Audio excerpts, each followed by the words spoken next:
प्राप्त हुआ था। मैं किराना गया था। आखिर ये किराना किसकी देन थी? किराना से पलायन क्यों हुआ था? कांदला से पलायन क्यों हो रहा था? और मैं एक ऐसे परिवार के पास गया था जो परिवार पहले पलायन किया था, फिर वापस आया 2017 के बाद।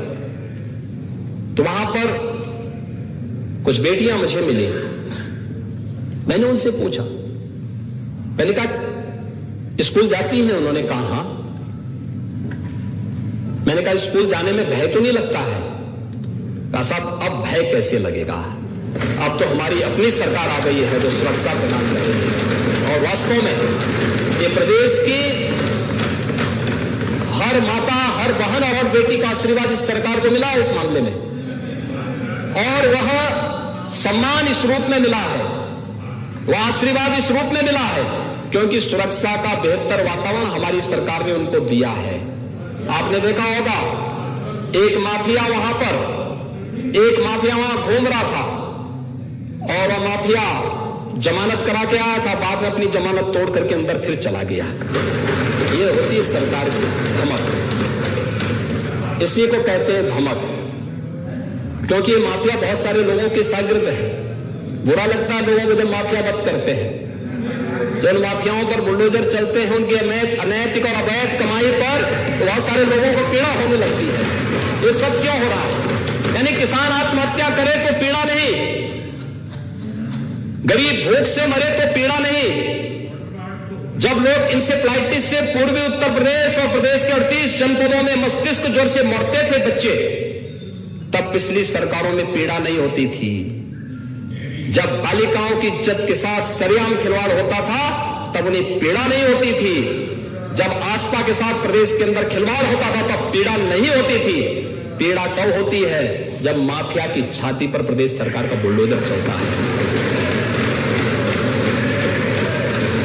और ये रोकनाहट आज कभी कभी उनकी उजागर भी होती है।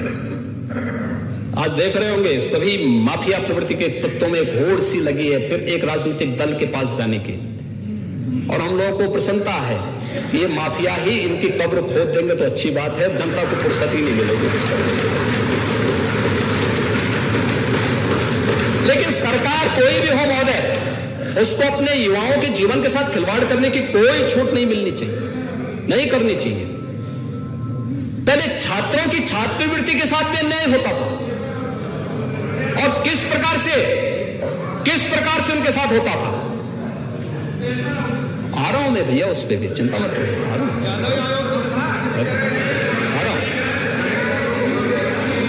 हूं उस पर भी।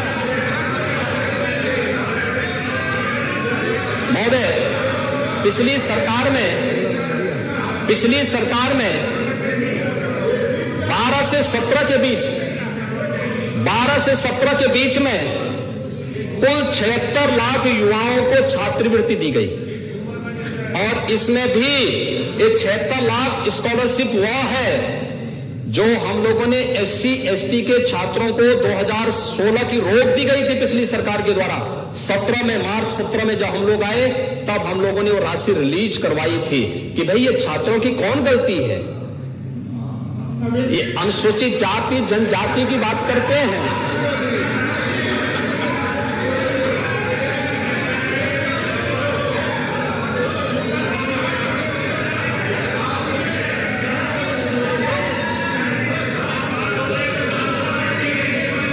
माननीय ये लोक सेवा आयोग के जो एक अध्यक्ष थे, उनका तो इतिहास और भूगोल हाई कोर्ट ने भी लिखा है। वो क्यों भूल गए भाई?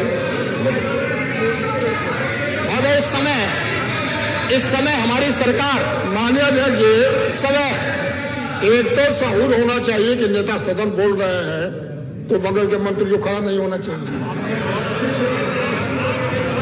लेकिन मैं ये कह रहा हूं कि भारतीय जनता पार्टी ने एक ही चीज में महारत हासिल की है, वो केवल झूठ, हर बात झूठ। अगर एक भी सही बात हो जाए, आइए हो लगा लीजिए हमसे। आज चलने दीजिए। सारा काम पिछली सरकार का हमने इतना बढ़ा दिया। अरे हर सरकार आती है तो बढ़ाती है, आप कौन नया काम करती है? कोई नया काम किया हो तो बता दीजिए। बात का कोई पूछा था, आज पूछ रहा हूँ आपकी बात। कोई एक काम अपने बजट के पैसे से लखनऊ में निर्माण किए हो बता दीजिए। आप कल बोलिएगा महोदय। 1 करोड़ का टैक्स बोल रहे 14 लाख बच्चों को टैक्स उतना ही बोलिए। आप अपनी पारी में कल कि मैंने हम लोग को उसका उत्तर नहीं। 1 करोड़ 14 लाख बच्चों को वर्तमान में हमारी सरकार छात्रवृत्ति दे रही है। 1 करोड़ 14 लाख बच्चों को, और बिना भेदभाव के दे रही है। अभ्युदय योजना प्रदेश के अंदर अभी 19 जनपदों में चल रही है, और इसे सभी 75 जनपदों में फ्री में कोचिंग प्रदेश के युवाओं के लिए हमारी सरकार ने लागू कर दिया है। इसमें अब तक 52,000 छात्र लाभान्वित हुए हैं और निरंतर इस योजना से जुड़े हैं। यही नहीं, पहले 2012 से 17 के बीच में उत्तर प्रदेश लोक सेवा आयोग की चर्चा तो पूरे देश और पूरी दुनिया में थी। और मुझे लगता है, मुझे माफ करेंगे कि उस समय उत्तर प्रदेश लोक सेवा आयोग का नाम भी लोगों ने बदल दिया था। अभी चल रही है जांच, तो आएगा ना तो आएगा। सीबीआई की जांच समय पे आती है। और उस समय क्या होता था, मुझे लगता है थोड़ी भी लोक लाज होती ना, प्रदेश के युवाओं के साथ जितना बड़ा खिलवाड़ उस कालखंड में उत्तर प्रदेश लोक सेवा आयोग, अधीनस्थ सेवा चयन आयोग, उत्तर प्रदेश पुलिस भर्ती बोर्ड और अन्य आयोगों के माध्यम से, भर्ती बोर्डों के माध्यम से हुआ था, कभी नहीं हुआ। और महोदय, हर एक भर्ती को न्यायालय को, किसी को इलाहाबाद उच्च न्यायालय को, किसी को सुप्रीम कोर्ट को रोक लगानी पड़ी थी। और महोदय, मैं कह सकता हूं, पिछली सरकार में अभी इस कार्यक्रम के बाद फोटोग्राफी का सेशन होगा, फोटोग्राफी